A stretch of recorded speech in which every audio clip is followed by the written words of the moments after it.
Shalom, salam dalam kasih Tuhan Yesus Kristus. Saudara-saudara, pada hari ini renungan yang akan kita renungkan bersama berjudul Siapa yang Terbesar. Siapa yang terbesar ini satu pertanyaan yang menarik sekali.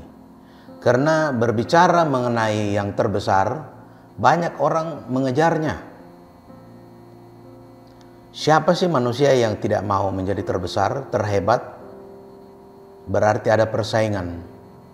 Menurut pandangan dunia, memang ini yang dicari-cari oleh manusia yang hidup di dunia ini. Memang ini yang dikejar-kejar. Jadi menurut pandangan dunia, yaitu posisi atau kedudukan. Itu dapat menunjukkan siapa yang terbesar. Selain posisi dan kedudukan, berbicara tentang kekuasaan atau power. Orang yang terbesar tentunya mempunyai power yang besar, mempunyai kekuasaan yang terbesar. Selain berbicara mengenai kedudukan atau posisi, berbicara mengenai kekuasaan, juga berbicara tentang kehormatan. Kalau orang sudah menjadi orang yang terbesar, tentunya juga dia mempunyai kedudukan yang terhormat.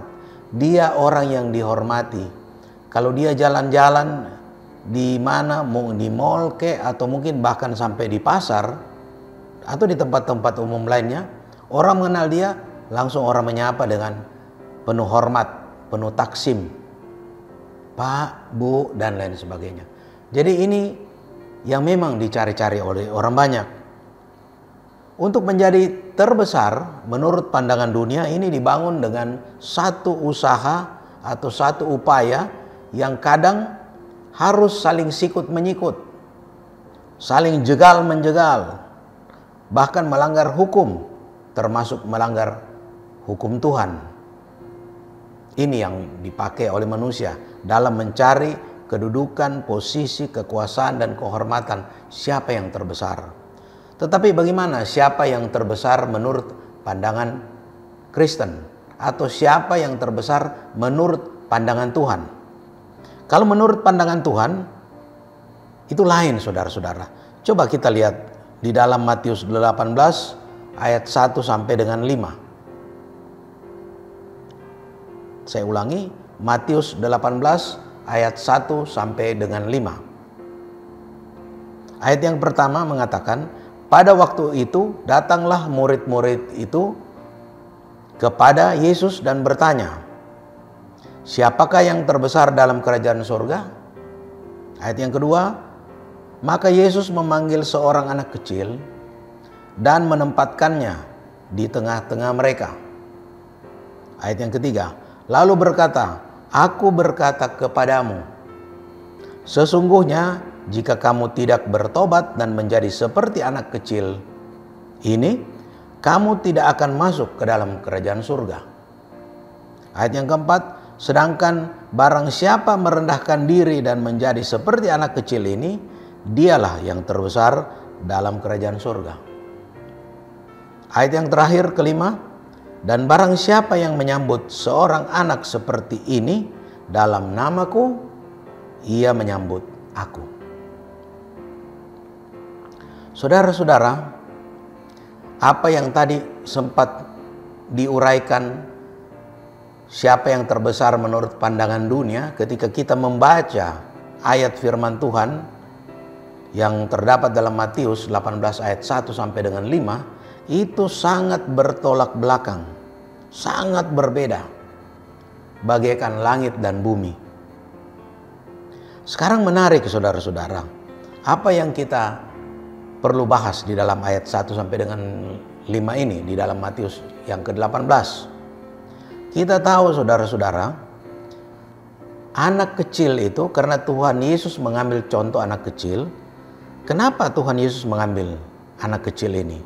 Anak kecil itu lugu dan polos. Dia berkata apa adanya. Bukankah banyak terjadi atau pernah terjadi anak-anak, dan mungkin saudara pernah mendengar seorang ibu atau seorang bapak berkata, nak, kalau si A itu datang, bilang papa tidak ada atau mama tidak ada. Nah, karena si A itu mau mungkin menagih hutang.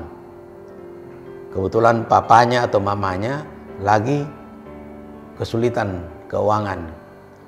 Jadi datanglah si A itu ke rumah sang bapak atau sang ibu, bertanya, "Nak, papamu mana?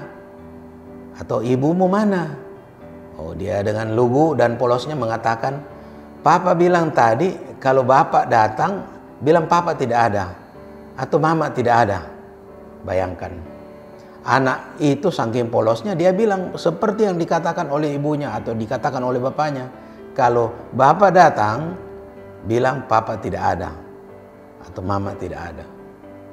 Padahal ada di belakang. Jadi saudara-saudara, anak kecil ini polos. Kenapa Tuhan Yesus mengambil anak kecil ini sebagai contoh?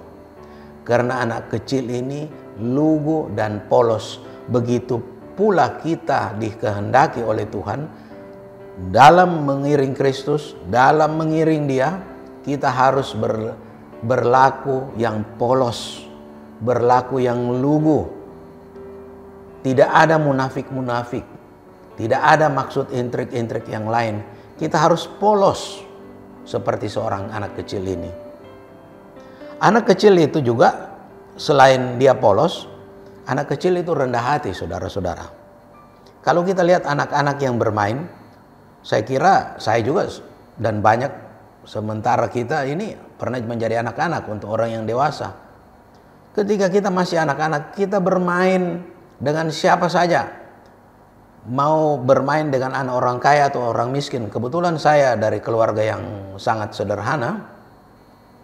Itu kita bermain dengan anak di samping rumah, atau di depan rumah, atau dekat rumah, anak orang kaya, anak gedongan. Kita main dengan rukun dan damai. Tidak ada perbedaan kasta atau status sosial dari orang tua tersebut. Kita tidak pandang, kita bermain dengan polos. Itulah anak-anak sifatnya. Dia rendah hati, tidak memilih siapa, anak siapa orang ini. Kemudian, atau anak ini. Kemudian mudah mengampuni. Anak-anak ini mudah mengampuni. Biasanya anak-anak itu berkelahi. Apakah dia masih saudara, masih famili, atau mungkin dengan tetangganya berkelahi, berantem satu sama lain. Tetapi dengan mudah mereka bermain bersama setelah berantem itu. Setelah mungkin pukul-pukulan benar-benaran atau mungkin saling maki atau saling kata mengkatai, tetapi mereka tidak menyimpan dendam. Mereka dengan gampang rukun kembali bermain dengan baik. Kalau orang dewasa sudah susah, saudara-saudara. Ketika sudah terjadi clash, kendati dia bisa dibaikkan atau berdamai kembali, atau ada yang damaikan, tetapi sulit untuk baik seperti sedia kala. Itu bedanya. Kemudian bagian yang terakhir terkait dengan barang siapa yang menyambut seorang anak seperti ini dalam namaku, ia menyambut aku. Ada yang menarik di sini. Tuhan Yesus mengatakan barang siapa yang menyambut seorang anak seperti ini dalam namaku, ia menyambut aku. Di sini terkait bahwa menyambut anak ini dalam nama Tuhan Yesus, berarti ini ada bentuk-bentuk pelayanan. Sebab kalau menyambut anak seperti biasa, itu dengan Tuhan Yesus mengatakan menyambut anak ini dalam namaku, berarti ada bentuk-bentuk pelayanan terhadap anak. Memang saudara-saudara, anak ini kalau mau dibentuk, dididik dari kecil. Ketika bagus didikannya dari kecil, dia menjadi besar, itu menjadi anak yang baik.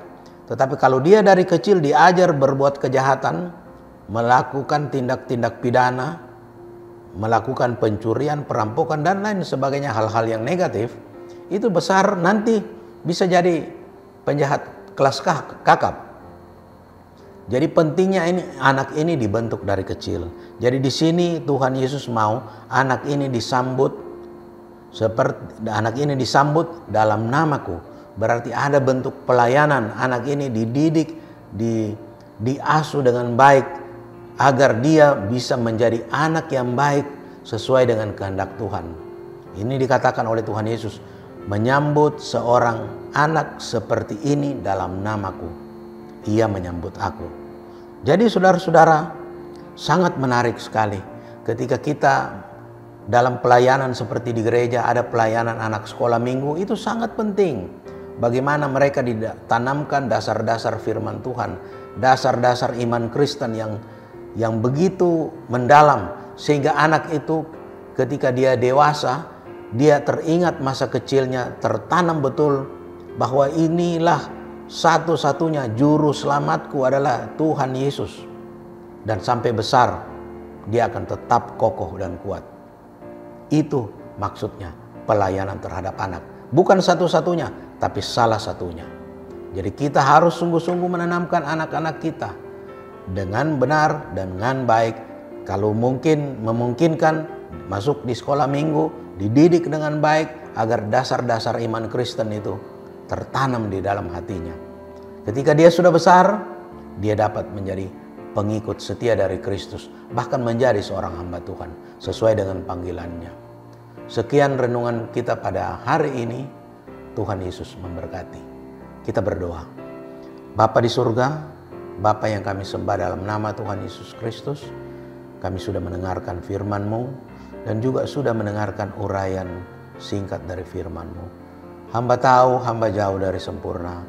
Kiranya Engkau yang menyempurnakan firman-Mu ini, sehingga dapat tertanam dalam hati kami, dapat bertumbuh, berbuah-buah di dalam kehidupan kami sehari-harinya. Tuntun kami, bimbing kami Tuhan. Dalam nama Tuhan Yesus Kristus kami berdoa. Haleluya. Amin.